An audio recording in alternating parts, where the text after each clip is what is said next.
Welcome to Foot Bold Analysis. Bold as in you understand, and of course I try to be as bold and straightforward as possible. Having said that, while I'm here in the bubble of the ISL, Indian Super League, I am trying to contribute from my side and try to use my time as good as possible, and I will do some analysis on certain games. I will not choose every game, but to try to pick some games that would be interesting to analyze. I cannot use any video material, therefore I will use animations, and I will only look into key moments in the game. Also, I want to try to keep it as short as possible and be as objective as possible. So I'm not going to fill in the way how I would find solutions or do things. Of course, I will here and there give some ideas on how I would do it, but at the same time I try to be as objective as possible, and hopefully as a supporter or anyone who's watching can do his benefit with it. Let's dive right into it, to the analysis, and hopefully you enjoy. Cheers. All right, let's have a look at last night's game. It was an interesting game to me. We always start with the lineups. In this case, Northeast United played a 4-2-3-1 or a 4-4-1-1.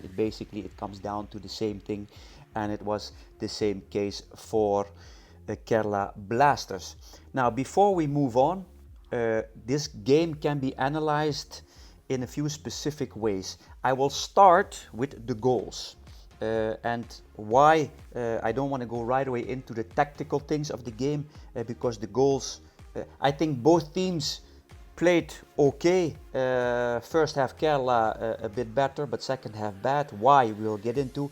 And Northeast overall, the whole game were pretty stable, but there are some few issues we will discuss later. All right. The first thing I look at is the goals. The 1-0 was simply very bad defense from Northeast, in my opinion. If you look here where Sido scores the goal, but if you see here how Northeast is defending, he's not lining up with him. He could be offside. I can't properly see that, but it doesn't look like it. So it's bad defending. Great cross from Setya Sen. What is his quality? But if you see here, 3 defenders leaving him completely free. Normally, this goal should not happen. Great finish, great header. So good goal, but bad defense, Northeast. The 2-0, in my opinion, was absolutely not a penalty. I'm not going to discuss it. It was no penalty to me, because from the sliding that was taken was on the ball, and the ball was put to the sides. The 2-1 was a terrible defending mistake from Kerala Blasters.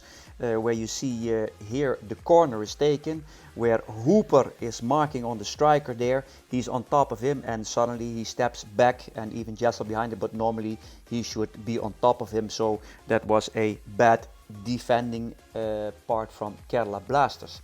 The penalty that Northeast got was also no penalty. It was diving, was created out of thin air, and so that was not a penalty. Luckily for Kerala Blasters, he missed.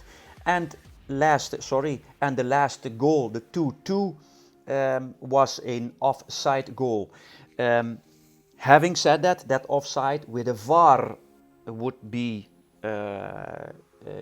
noticed, but without the VAR it would be very difficult for the referee or the linesman to see it, because it was really the movement difficult to spot. So it was offside. So overall, all 4 games, 2 penalties were not penalties, 1 was missed. Bad defending, first goal Northeast, second goal bad defending from Kerala Blasters during set piece. So overall, not convincing goals from play, from attacking gameplay. So we put this aside now, and what I go to is the specifics on Kerala Blasters. What we start is with the lineup in the first game, where we basically, or what I said is that they had problems with the wingers. Great wingers, young boys, but Yeah, still not man enough to hold the ball. You could see that Kella was not really able to enter the final third, and a lot had to do, in my opinion, with the wingers, because they were not able to really hold the ball. It was also a very low amount of crosses. We spoke about Prashant. Yes, he can play right back, but yeah, lacks there a little bit of refined feeling. I think that Prashant is more a player to make deep runs and not to do in the build up. And yeah, in the first game, the opponent let him free, and also there was some issues. And the last thing, Sahal was not playing yesterday's game. I was criticized it a lot last year. I really hope he puts up his ability, because he has the ability. But it seems that yesterday also Kibu put him out. I don't know if it was based on tactical reasons or physical reasons, but he was not playing. So then we look at yesterday's lineup. The good thing was, if you look at the four players that came inside, Nishu Kumar, Satyan Sen, Putia, and Rohit Kumar. And I had a feeling that Rohit Kumar would play. What happened was the occupation of the wings with Putia and Satyan Sen is basically good. Satyan Sen doesn't have too much speed, but he has great crossing. Putia is really good to hold the ball. And then basically Jessel could make those overlaps. So that was a good choice for me. That Nishu Kumar comes inside is also a great choice. Even I had a preference to bring him last year. So, but he probably needs to get more fit. So overall, this is good. That Sidhu went behind the striker. I said it many times. He is a attacking midfielder. He's not a holding midfielder. He can play there, but last year I didn't have many options there. I had to because of the injuries. And that Rohit Kumar comes in his position. Great choice. So overall, the setup from the beginning of the game was great. At least that is a better balance than it was the first game. Then we go to the little bit of criticism that I had is the rotations, the attacking pattern that Kerala Blasters had. I only saw 2 rotations, where I think if opponents start seeing what they're doing, it will be a bit easy to, easy is a strong word, but there has to be more variation, in my opinion. So what happened most of the time, also the first game, is that the holding midfielder Vincent Gomez drops in. They create a 3-line, and from there they try to do the build up and wait till the right moment to go forward. First half, a lot on their own half. Yesterday, first half in the game was more offensive forward. A lot had to do with the occupying of the wingers, that they come more inside, wingbacks a bit more up, and you create a bit more confusion. So there they could find the midfielder and then somehow try to end up on the other side. I'm just giving you as one example. Of course, there can be more, more phases in between, or maybe right away go forward. But from here, basically try to go forward and try to attack. First half, there were a few good attacks, but this is rotation 1.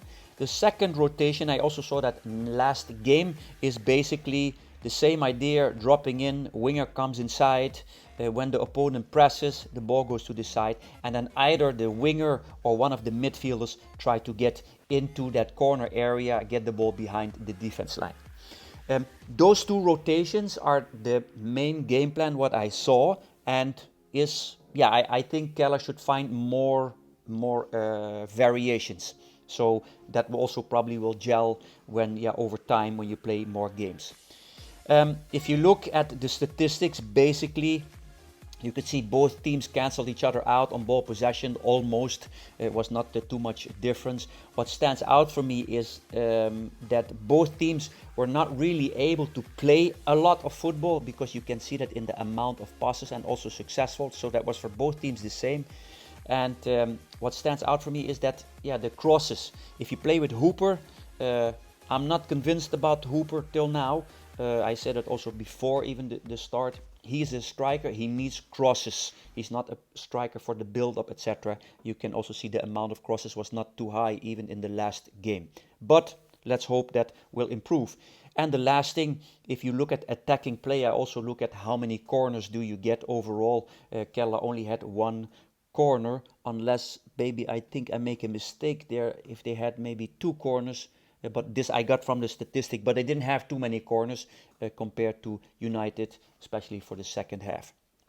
Now, second half, Kerala dropped, and now the key issue, what I saw, without becoming too tactical, first of all, if you look at the midfield, that was the key issue, the second half, the fitness.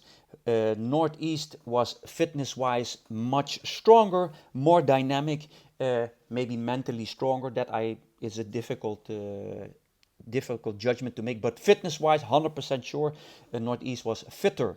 They had more dynamics on the midfield. The plan basically to press was that when the striker pressed, what I saw was that for the midfield of Northeast, that means Apuya and Kamara, they were way more, they had more movement. They were just fitter.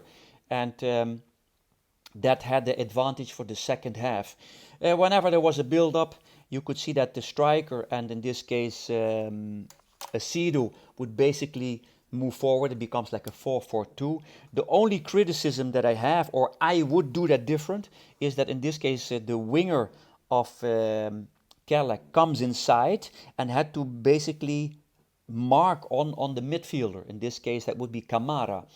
And if he would move a little bit over, then it becomes too far.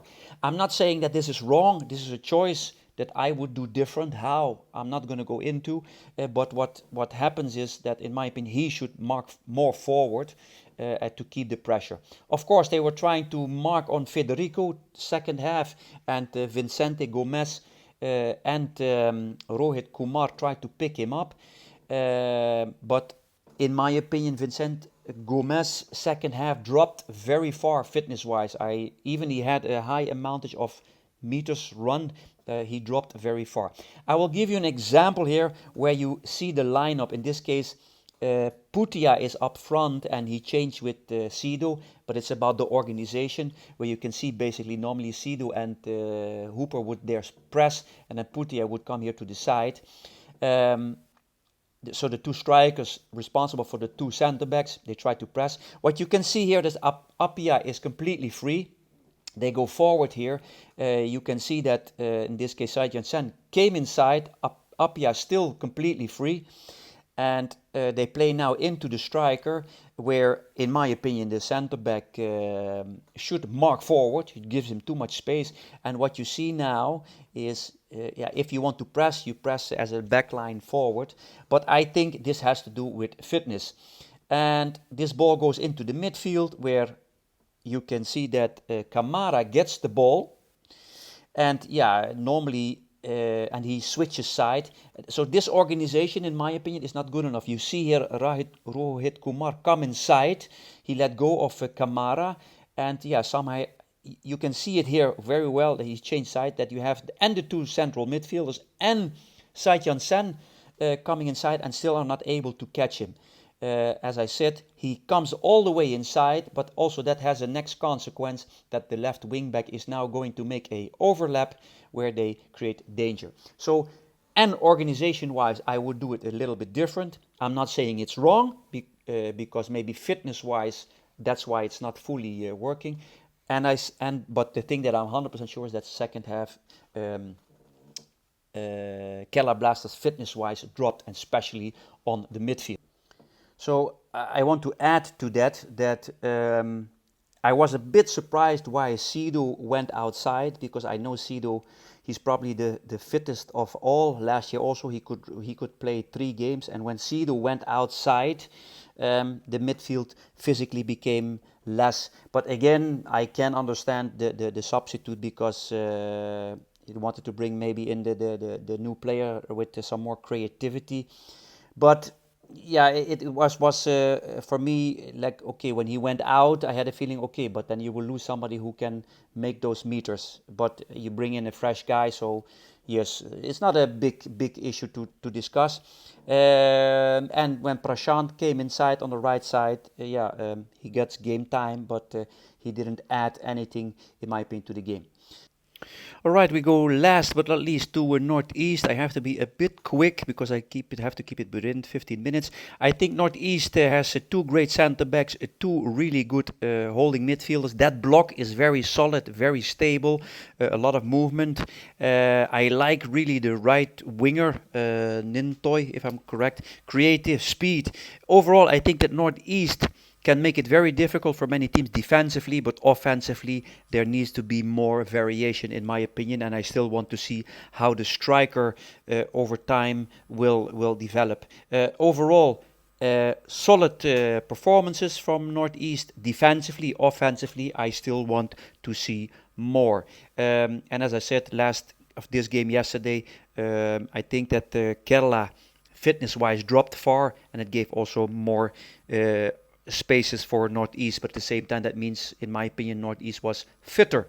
But that's an observation. I could be wrong. That's at least what I thought that I saw. All right, I will see you at the next one.